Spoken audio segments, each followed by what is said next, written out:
Hi, I'm Todd Berzer, and welcome to our 3-minute product manager discussion on development buckets. So as product managers, we want to develop products that delight customers, that have strong competitive advantage, and just earn mouth-watering profits. But all of this takes focus, and development teams often have other demands on their plate. So all those breakthrough product enhancements that we want as product managers, they can often get neglected. So development buckets are a tool for us to focus our development efforts on the highest impact items.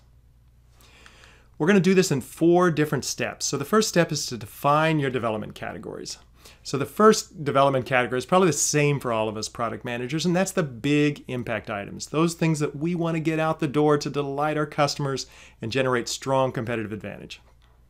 The other categories are going to depend on your business, your products.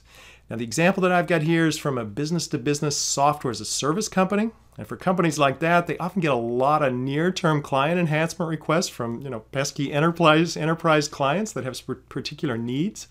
That's the near-term and client enhancement request. That's the first bucket. Then there's other buckets: support and bug fixes, operational support, technical debt. So the first step is to define your development categories. Now the second step is to determine how much of your development time you want to spend in each of those categories. So go ahead and put percentages here, and go ahead and put a big chunk of your percentages of your development time on the big impact items, because we really want to focus, we really want to get those breakthroughs out the door. And then for your other categories, go ahead and divide up the remaining time. So it's important to have good debate here among your product team, among your business team, because if you're spending this much time on your big impact items, you're going to be spending less time on some of these other areas, and that's going to impact your business partners. So you're going to need to talk to them. You're going to need to use your political savvy as a product manager. You're going to need to use your skills as a leader to kind of work through and develop a consensus around these percentages. Now the third step of doing development buckets is to go ahead within each development category to go ahead and put your items. So put your backlog here. So for your big impact items, you're going to use your strategy to guide that. That's what's going to go into that bucket. For the other buckets, you can just list out the items that you want to get developed. Item 1, 2, 3, 4. Go ahead and put them in stacked, ranked priority order. Now, a couple of things to note about these development buckets is that in row 2, that's where you're going to have your debate. That's where you're going to prioritize between the columns. When you get to row 3, prioritize within a single column only.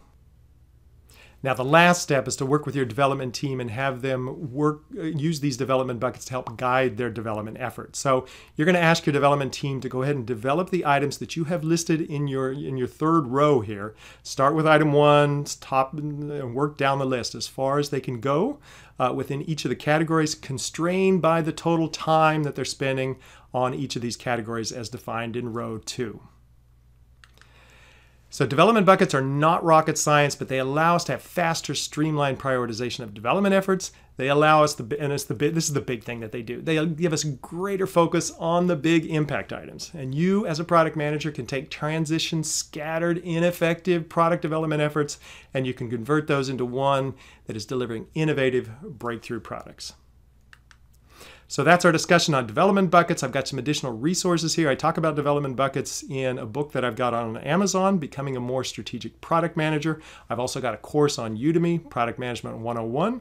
If you've got questions as you work through this, I've got my contact information here. Please reach out to me. So that's our 3-minute product manager discussion on development buckets. I hope all your product management work goes exceptionally well.